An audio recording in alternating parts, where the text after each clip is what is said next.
Alright, niabot akong order nga P55 from Itel. Ato ning videohan ang pag-unbox kay para ako na problema ani. Wala problema pagbalik. Right, let us open. Gamitin na to og yabi para mag-open, di ba? Yabi may gamitin para mag-open.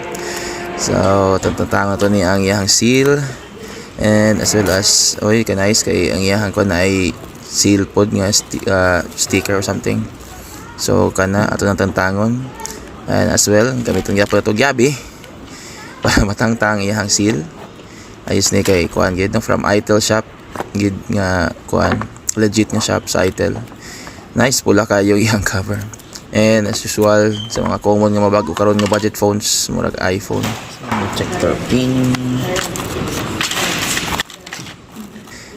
Naapod siya case, silicone case nga clear. Nice. Power brick. 18 watts ng power brick. Mura siya og Vivo itsura and as well as of course yung type C nga cord and tapos siya pakapin nga headset nga in-ear headset there. Nice yun ay pakapin nga headset. So once again balik ta sa unit yun natong tantangon. Grabe ka pula kayo no yun and so many tantangon birara day. Smooth kayo ang iyang back and grabe ka dako ani nga cellphone yun in fairness. Atong gamitan siguro itong butang SIM or atong injector. Alright, burihan na to samok man later na lang ato isang iwan be atong i-check. Alright, turning on. Wow, grabe ka puti sa yung welcome screen.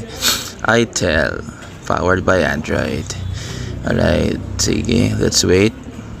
Magtaas-taas pa niyang buting kay first panigi on. Again, type C. Ato silang kag-charge while waiting kay murag taod-taod pa ni mo on. Tayo sa testingan po nato no kay para makita nato kung working ba ning iyang charger or dili. Okay, yung quality ang iyang cord in fairness.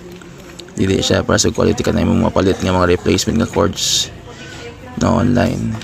Sa atong ituan o niyon ang day language of course English United States. Alright, and then Philippines next. Later na ako mag SIM card skip sa nato ni Wi-Fi na ako sa school ayan na sa ato ko sa balay later. Of course I have to agree. Skip all this nonsense. Sige, no scanning, no sending usage of data. Accept. And later na ako mag-set of pin or password what have you. Dinner, yeah, of course.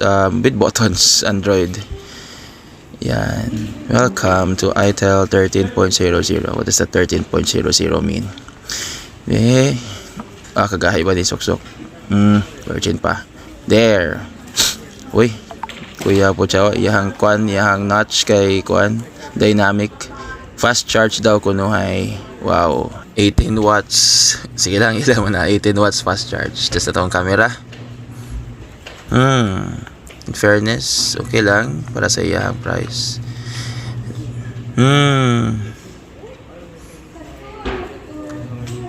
Pwede. Okay man po. Okay, sorry, wala man din 0.5. Okay, digital zoom, okay lang. Short video. Na video, na short video. Okay, na beauty. Portrait. No focus kanitarong kung portrait. Okay, pwede. Working naman portrait. Say super night oy. Grabe, di man takakol karoy haya ka diri sa faculty. Atong i-check iyang responsiveness. Got it. Uy, kuya po diyang control center mula po dog iPhone. Check atong brightness better petas. Kahaya kayo. Nice. Well, what do you expect bago ko man ato ray balik sakit sa mata kung hayag ra kayo. Alright, no mura gyud siya iPhone tanawon iyang interface. Alright, ito i-off ang wifi para makasave ng energy. Okay ang po ingon daw nga 90 Hz daw refresh rate ani. Okay, responsive man. Okay man po diyang kuan tiyang animation sa paggawas ug pagsulod. Let's check daw ang kuan ani specs system. Wala man dire. Ay, balik ta. Murag to dito sa taas day. Ayun, my phone. There we go. The ITEL model ITEL A666L ITEL P55 there. 8 gigabytes nga RAM. Katawag ko ni plus 16 but sa meaning nga na. Of course 128 gigabytes nga ROM. Yun. So, overall okay man. Nice. Okay po dang iyang kuan. Flashlight, kusog ang flashlight. Alright. So far, kung palit ka phone nga ni, like kani less than 5,000, 4,000 ka pin ra. Okay na eh. Okay man yung responsive iyahang kuan, iyahang screen. Tantang sa to ning charger. Later na tiya so charge. So going back kanahagi ko sa iyahang kuan likod.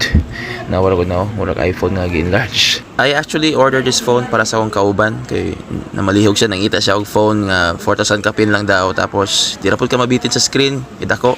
Di pud ka mabitin sa storage kay 128 gigabytes and as well as iyang RAM pod no, 8 gig. So para sa isa ka phone nga 4,000 plus, okay kayo.